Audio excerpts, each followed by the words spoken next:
রাসূল পাক সাহেবে লাউলাদ সাল্লাল্লাহু আলাইহি ওয়াসাল্লাম ইরশাদে নূরানি করেছেন, ইন্নাল্লাহা লা ইয়াত্তালিউ ফি লাইলাতিন নিসফি মিন শাবান ফায়াগফিরু লিজামিই খালকিহি ইল্লা লিমুশরিকিন আও মাশাহিন।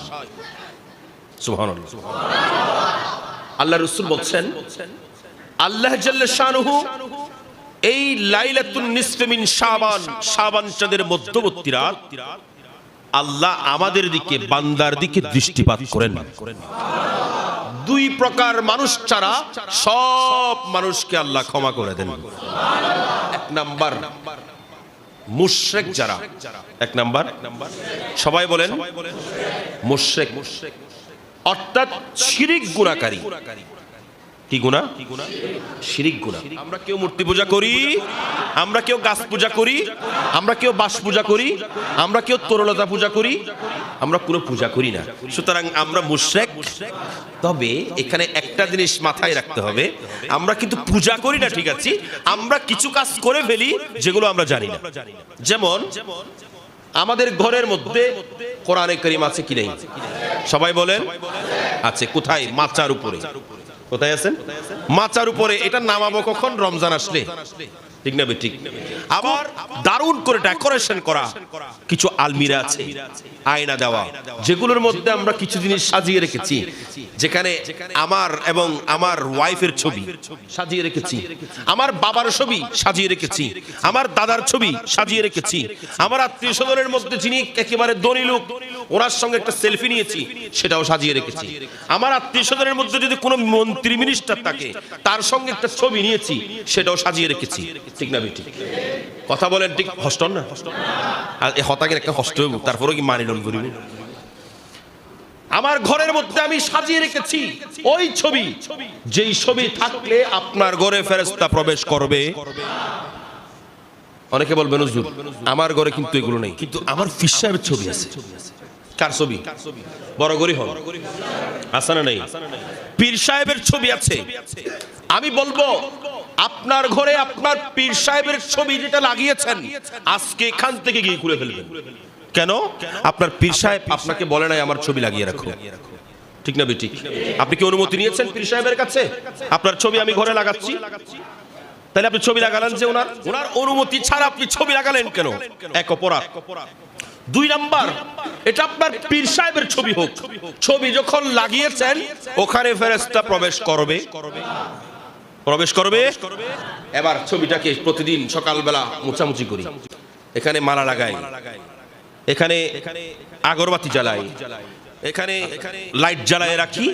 মনে রাখবেন আজকে আমরা শবে বরাতের রাতে এটা জেনে নেব, এটা কখনো কোনো মুসলমানের জন্য উচিত, জায়েজ, জায়েজ, জায়েজ কেন করব? আমার পীরের প্রতি আমার যেই ভক্তি, এটা অন্তরে থাকবে, অন্তরে। কথা বলেন না? কোথায়? পীরের ছবি থাকবে কোথায়? অন্তরে। পীরের ছবি থাকবে আপনার হৃদয়ে, আপনার ব্রেনের মধ্যে সেট করা। সেই পীরের ছবি যদি আপনি ঘরে টাঙিয়ে দিয়েছেন, তাইলে কি আর এই ভালোবাসা বহিঃপ্রকাশ হলো? তাইলে বোঝা যায় ছবিতেই আপনার ভালোবাসা। আমরা পীরের কাছে বায়াত হই, পীর সাহেবকে ভালোবাসি, পীর সাহেবকে অনেক মহব্বত করি, কিন্তু আমরা যখন মসজিদের মিনারা থেকে আজান হয় তখন নামাজ পড়তে যাই না। আমার পীর সাহেব বলেছেন তুমি হারামকে পরিত্যাগ করো, তুমি হালালকে আঁকড়ে ধরো। আমরা সদা সর্বদা হারাম নিয়ে পড়ে থাকি। আমার পীর সাহেব বলেছেন তুমি মানুষকে কটু কথা বলবা না, আমরা মানুষকে ফাহেসা কথা বলি। আমার পীর সাহেব বলেছেন তুমি অন্যের হক গজব করবা না, আমরা অন্যের হক গজব করি। আমরা পীরের কথা মানি না। কেন? কেন?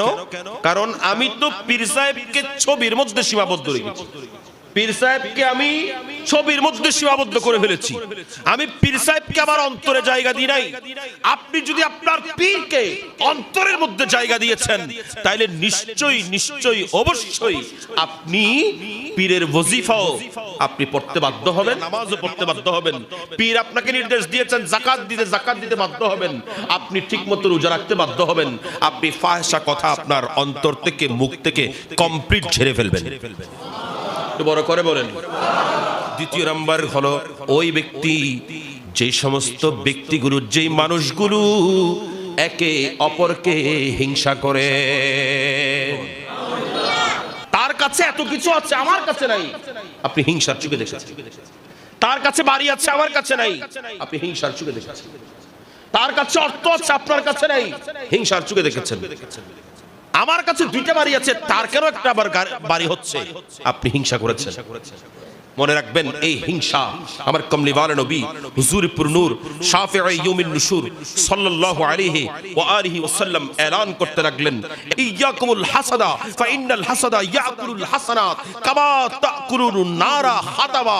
যেমন করে কাঠকে আগুন খেয়ে ফেলে, যেমন করে গাছকে আগুন খেয়ে ফেলে, ঠিক তেমনি একজন মানুষের হিংসা তার জীবনের সমস্ত ইবাদতগুলো, সমস্ত আমলগুলো সবগুলো ধ্বংস করে দেয়। একটু বড় করে বলেন, আপনার ভেতরে যদি হিংসা থাকে, ওই হিংসার কারণে আপনার সমস্ত আমল বরবাদ হয়ে যাবে, আপনার আমল নষ্ট হয়ে যাবে। আমার রিজিকের মধ্যে কমতি, কিন্তু আমি ইবাদত করতেছি, নিরাশ হয়ে যাই। আমি নিরাশ হয়ে বিভিন্ন জায়গায় গিয়ে অপকর্মে লিপ্ত হয়ে যাই, আমি ফ্রাস্ট্রেশনের মধ্যে পড়ে যাই। আমি তখন বিভিন্ন সেবন করা শুরু করি, বিভিন্ন খারাপ জিনিস সেবন করা শুরু করি। আমার ভাইয়েরা জেনে রাখুন, আপনি ফ্রাস্ট্রেশন হয়েছেন কারণ আল্লাহ আপনার দিকে মুখ ফিরে তাকায় না। আপনি ফ্রাস্ট্রেশন হয়েছেন কারণ আল্লাহ আপনার দিকে রহমতের দৃষ্টিতে তাকায় না। আপনি ফ্রাস্ট্রেশন হয়েছেন কারণ আল্লাহ আপনার রিজিকের মধ্যে বরাদ্দ করে না। আপনি পরিবার নিয়ে সুখী না। আমি আপনাদের খেদমতে আরজ করব, আপনার অন্তরের মধ্যে যদি এক তিল পরিমাণ যদি কোনো প্রকার হিংসা বিদ্বেষ থেকে থাকে, আপনার হিংসা বিদ্বেষ ঝেড়ে ফেলুন, আল্লাহ আপনার দিকে রহমতের দৃষ্টি দেবে। শবে বরাত নিয়ে যেই হাদিসগুলো এখানে সবচেয়ে বেশি যে কথা বলা হয়েছে, সেটা হলো দুই প্রকারের মানুষের কথা। এক নম্বরে মুশরিক, আর একটা হলো মশাহেন, হিংসুক, হিংসুক, হাসদকারী, হিংসুক। আল্লাহ সমস্ত ফেরেশতাদেরকে ডাক দিয়েছেন, সমস্ত ফেরেশতাদেরকে বলেন, এ ফেরেশতারা, আমি আদমকে সৃষ্টি করেছি, তোমরা যাও আদমকে কি করো, বড় করে বলেন, এ ফেরেশতারা, তোমরা আদমকে সাজদা করো। সবাই সিজদা করলেন, ইল্লা ইবলিস, একজন বাদ, তার নাম, বড় করে বলেন, তার নাম ইবলিস। প্রশ্ন করা হলো, এই ইবলিস, কেন তুমি তাকে সিজদা করছো না? বলে যে আমি হলাম সবচাইতে সম্মানী, এখন আমার উপরে যদি আরেকজন সম্মানী হয়, যাকে আমার সিজদা করতে হচ্ছে, এ তো আমার চাইতে সম্মানী হয়ে যাবে। সেজন্য ইবলিস সিজদা করে নাই। ইবলিস হযরতে সাইয়্যিদনা আদম সফিহুল্লাহকে হিংসা করার কারণে আল্লাহ তাকে লানতের বুরকা পরে এই দুনিয়ার মধ্যে প্রেরণ করে দিয়েছেন, নয়তো ইবলিসের সিজদার কোনো কমতি ছিল না। দুনিয়ার সব জায়গায় ইবলিস সিজদা করেছেন, সব ইবাদত ধ্বংস হয়ে গেছে শুধুমাত্র হাসদ করার কারণে। দুনিয়ার মধ্যে প্রথম খুন কে করেছেন? আদম আলাইহিস সালামের সন্তান হাবিল এবং কাবিল। এই দুইজনের মধ্যে দ্বন্দ্ব হয়েছেন কিসের কারণে? কারণ হাবিলের সঙ্গে যে নারী, সে ছিল সুন্দরী, আর কাবিলের সঙ্গে যে নারী, সে ছিল কম সুন্দরী। বলে যে আমি ওই সুন্দরীটা তুমি কেন পাবো, এটা আমি এনে পাবো, এটা আমি এনে পাবো, তুমি কেন পাবা? এই হিংসায় বশীভূত হয়ে, এই হিংসার কারণে খুন করে সর্বপ্রথম খুনির লিস্টের মধ্যে নাম লিখিয়েছে। হিংসার কারণে হযরতে সৈয়দনা ইউসুফ আলাইহিস সালামকে ওনার 11 ভাই মিলে কুপ্পের মধ্যে ফেলে দিয়েছেন, দীর্ঘদিন বাবার কাছ থেকে দূরে রেখেছেন। হযরত ইয়াকুব আলাইহিস সালাম কিন্তু জানতেন যে উনি বেঁচে আছেন। একটু বড় করে বলেন, কেন? কারণ ইয়াকুব আলাইহিস সালাম তো আল্লাহর নবী। হিংসার কারণে ইউসুফ আলাইহিস সালাম ধ্বংস হয় নাই, বরং ইউসুফ আলাইহিস সালামের শান বেড়ে গেছে। ওনাকে যখন কিনে নিয়ে গেছেন বাদশা, উনি ওখানে গিয়ে মিশরের রাজা হয়ে গেছেন।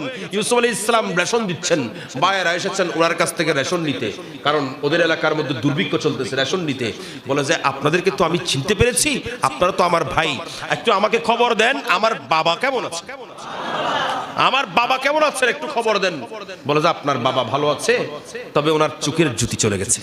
তো হযরতে ইউসুফ আলাইহিস সালাম তাদেরকে রেশন দিয়েছেন। দেওয়ার পরে হযরতে ইউসুফ আলাইহিস সালাম একটা কাপড় বের করেছেন, ওনার পরিধেয় একটা জামা, ওনার শরীরের পরিধেয় একটা জামা বের করেছেন, বের করে এদেরকে দিয়েছেন, দিয়ে বলেন ইযহাবু বিকামিসি হাযা ফাআলকুহু আলা ওয়াজহি আবি ইয়াতি বাসীরা। সুবহানাল্লাহ। এ আমার ভাইরা, তোমরা যাও এবং আমার এই জামাটা এটা গিয়ে আমার বাবার চোখের উপর রাখো। আমার বাবার চোখের উপর এটা রাখবা, আমার বাবার চোখের জুতি চলে আসবে। ফালাম্মা আন জাহুল বাশীরু আলকাহু আলা ওয়াজহিহি ফারতাদ্দা বাসীরা। যখন ইউসুফ আলাইহিস সালামের জামা হযরত ইয়াকুব আলাইহিস সালামের চোখের উপর রাখা হলো, সঙ্গে সঙ্গে হযরত সাইয়েদনা ইয়াকুব আলাইহিস সালামের চোখের জুতি ফিরে আসলো। আর বড় করে বলেন না। এখন বলেন ওসিলা মানা কি শিরিক?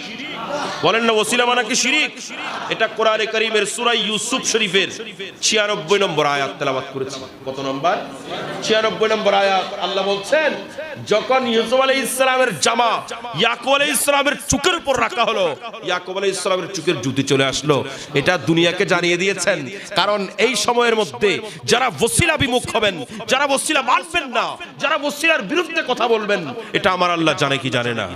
সেজন্যই এই ঘটনা আল্লাহ কোরআনের মধ্যে উল্লেখ করেছেন। হাসদের কারণে ইউসুফ আলাইহিস সালাম নষ্ট, ক্ষতি, সমস্যায়, কিন্তু ভাইয়েরা সমস্যায় পড়েছে।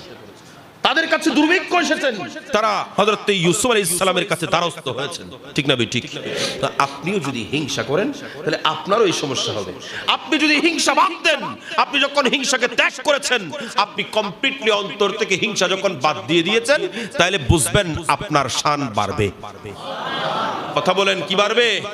আপনার শান বাড়তে থাকবেন, আপনার মর্যাদা বাড়তে থাকবেন। বাড়াবেন কে? বড় করে বলেন, বাড়াবেন কে? আল্লাহ পাক আমাদের কি বুঝার তৌফিক দান করুন।